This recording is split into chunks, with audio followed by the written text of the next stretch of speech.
আমরা ডিফেন্সের চাকরিটা নেওয়ার জন্য পাগল হয়ে যাই।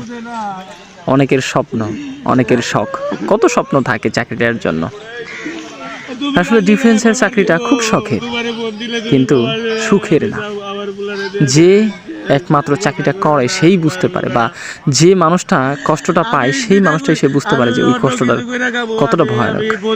যেটা এই ভিডিওটা দেখলে আপনারা একটু হলেও বুঝতে পারবেন। আমার আর কান্দায় ও না মা, আমার তার কান্দন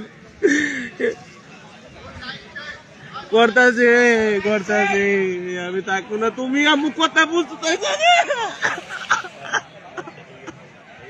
আমি আর কিছু শুনবো না। আমি আমি যাবো গা, আমার নিয়ে যাবো থেকে ক্যান্টিনে হয়তো 2-4 মাস হচ্ছে মিলামুড়া থেকে নিয়ে যাবো গা।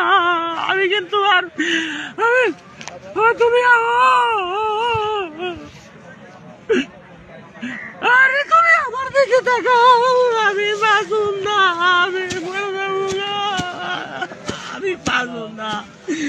আমার ভিতরটা পুড়ে গেছে গা, বুঝতেছে না মারে, আমার গলা থেকে আমার নামে না, বুঝে না। তোমার কিন্তু একটা উড়াই, তুমি বাবা করে না, তুমি কিন্তু নিয়ে যাবো বাড়ি। তোমার ইচ্ছা ফোন দিলে তুমি গবা দিয়ে আমার উড়াই দিয়ে দেন, ক্যান্টিনের বিল দিয়ে আমার নিয়ে যাও ইন্দিকে। যে তুমি ফোন দিয়ে খালি গবা আমার উড়ারে বাড়াই দেন, যদি তোমার আবার কয় তুমি খালি মাঝে না কেটে আমার নিয়ে যাও, তোমার যাবো তাই কই গিয়া। আমি বাঁচতেছি না, আমি পারতেছি না, আমি মরে যাবো না খাইতে খাইতে। আমার খালাতে খাবার নামে না মুড়া স্যার, এই বাধ্যবাধকতা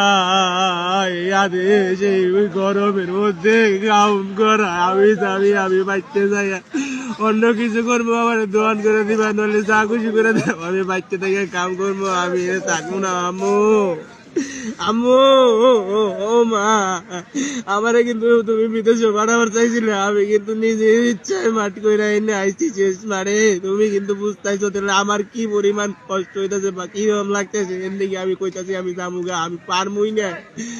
আমারে কোনো বুঝাইও না, কোনো বুঝ নিও না মা, যে যেমন তাই কই গিয়া। তোমার পোলা ভালো থাকলে তুমি ভালো থাকবা।